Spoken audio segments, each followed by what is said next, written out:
Hey everyone, and welcome back. So glad to have you here. Today, we're going to get into something really fascinating, using the incredible show Severance as a jumping-off point to explore something that, honestly, touches every single one of us, this idea of the split self. So let me just ask you this straight up. Would you do it? Would you surgically split your mind to get a better work-life balance? I mean, it's the wild, unsettling question at the very core of Severance. And while it sounds like pure sci-fi, you might be surprised how much this concept hits close to home. The idea in the show is pretty simple, but whoa, is it profound. At this super mysterious company called Lumen, the employees literally get a procedure that separates their memories. You have the Outie, who knows nothing about their job, they just drop their body off at the elevator each morning. And then you have the Innie, whose entire reality, their whole existence, is just that fluorescent-lit, windowless office. Wild, right? And this quote just nails it. It perfectly captures that deep gut feeling of being trapped, of being disconnected, of knowing something is just wrong, even if you can't put your finger on what it is. And let me tell you, that feeling, that's not just for characters in a TV show. It is a universal human signal. So this brings us perfectly to our first way of looking at this whole split idea through a spiritual lens. This is all about our connection, or maybe our disconnection, to our truest, most authentic self, what many of us call our inner being. I mean, look at this. The Innie's experience, feeling trapped, confused, totally purposeless, it is a perfect, and I mean perfect, metaphor for what spiritual teachers call resistance. You know that feeling, right? It's that friction you feel when you're cut off from your own intuition, your own joy, your own source. It's the feeling of being fundamentally misaligned. And here's the thing to remember. That feeling of being fragmented, of being severed, isn't some kind of punishment. No way. It's a signal. It's your deeper self, your inner being, constantly trying to pull you back toward what feels good, toward joy. That severed feeling is just an indicator light on your dashboard saying, hey, we're a little off course from our natural state of well-being.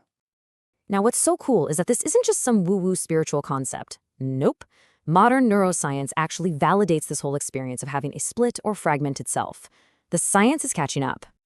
So the scientific term for this is compartmentalization. And listen, we all do it. It's a totally normal defense mechanism where we kind of wall off different parts of our lives to cope with stress. You know, putting your work stress in a box so you can enjoy your family. And in small doses, that's fine. It can even be helpful. But when we do it long term, well, there's a real neurological price to pay. Think of it like this. Your brain has this amazing thing called the default mode network, the DMN. You can just picture it as your brain's self-awareness Wi-Fi. It's what weaves together your memories, your sense of who you are, your hopes for the future. It's what makes you, you. But when we are living in chronic stress, or we're constantly pushing down our emotions, that Wi-Fi signal gets super choppy and fragmented. And what does that lead to? That foggy, disconnected, burnt-out feeling. Sound familiar? It's basically the Innie experience, but in real life. Okay, so if we're feeling fragmented, whether you want to call it spiritual resistance or a glitchy DMN, how in the world do we get back to feeling whole? Well, the answer lies in something we all have, but we so often try to shut down, our emotions. This is the way back home. For so long, we've been taught to just fix or suppress so-called bad feelings, but I want you to consider something else. What if that frustration, that sadness, that ache you feel, what if it isn't the problem? What if it's actually the solution? What if these feelings are just little breadcrumbs your inner being is leaving for you, showing you the path back to alignment? And using this inner compass is actually a really practical 3-step thing. It's simple. First, you just acknowledge the feeling. That's it. No judgment, no freaking out. Just, okay, I see you, frustration. Second, get curious. Ask it, hey, what's your message for me? What are you trying to tell me about my alignment? And third, and this is key, gently pivot. You don't have to leap from despair all the way to ecstatic joy. Just reach for a thought that feels even a tiny, tiny bit better. That little shift, that's how you start reconnecting the wires. All right, so let's bring this all together. How do we take this and really integrate it? Let's take that elevator ride back home to our own wholeness with a few powerful reminders. First and foremost, your worth is a given. It is non-negotiable. You don't have to earn it. I remember my worth. Joy is not some far-off destination. It's your natural state. It is always, always available to you. I remember what joy feels like.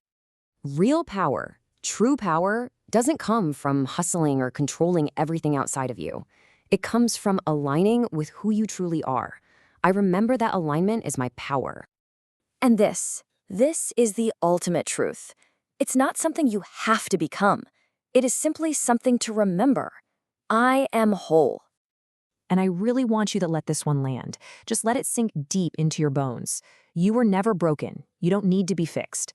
You are only and have only ever been waiting to remember the magnificent wholeness that you already are.